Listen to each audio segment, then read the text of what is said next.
All right, we're backstage with Melissa Villasenor. How are you? I'm good. How are you? I'm wonderful. I'm wonderful. A little sad to meet you this way. You know, we enjoyed your performance. Thought maybe I know. Get an education though. That's it happens. You know, I'm happy either way because the show did amazing things for I think every performer, and I'm excited for the future and right now too. I'm excited. Absolutely, you've gotten so much exposure. Is your phone ringing off the hook now? Is every comedy club in America calling you saying, "Can you come?" Yeah, it helps a lot now. I'm going to go on the road and do stand-up shows, which I'm really excited. You know, I just want to. Is that going to be your first road trip? Like your first time out of LA going across country? Yeah.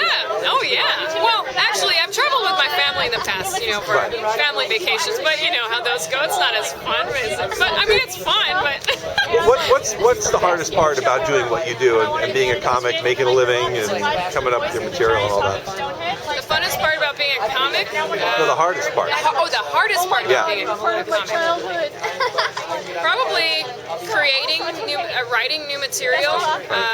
Sometimes I put a lot of pressure on myself to come on, write stuff, and it's hard sometimes to try to be funny, but then it's like, no, you have to just go back to what's honest and how I feel about everything. Do you find that people expect you to always be funny and always be on? And yeah, sometimes people do expect me, and like some people are always like, hey, do an impression for me right now. I'm like, I don't want to. I'm tired. I can do an impression of me being really cranky. Yeah, so, yeah. I don't know. Yeah. So tell us a little bit about yourself. We know you've been doing this for a long time. You started doing Britney Spears impressions? Yeah, I started doing singing impressions when I was 12 and just kept working on impressions all throughout then until now, and stand up and writing my jokes, and it's, yeah. What would your new fans be surprised to know about you? Well, my new fans will be surprised to know about me. Well, that in my stand-up right now, I'm actually writing more honest stuff about myself and stories about who I am, and instead of not just impressions, but also who I am. So I think my fans don't know that, but I love to talk about that. Were there any impressions in your repertoire that you didn't get to do on the show that you'd like to do for us now? Oh, let's see. Maybe one of the judges?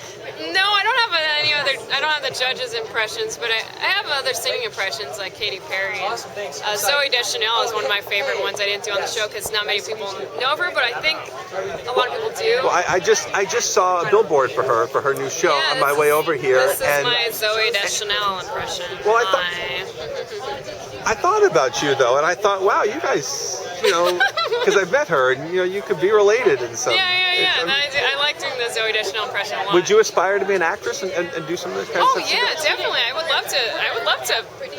You know, have some comedic roles out there in movies. Okay, so if she has a big scandal that comes up or something that has to drop out of her show, you'll be willing to step in. I'll step in for a Zooey and just, hey, I'm here, guys. Hi. All right, well, great. Well, best of luck with everything, and we look forward to seeing you wherever it is coming up. Thanks so much. Thank you. All right, bye-bye, Melissa.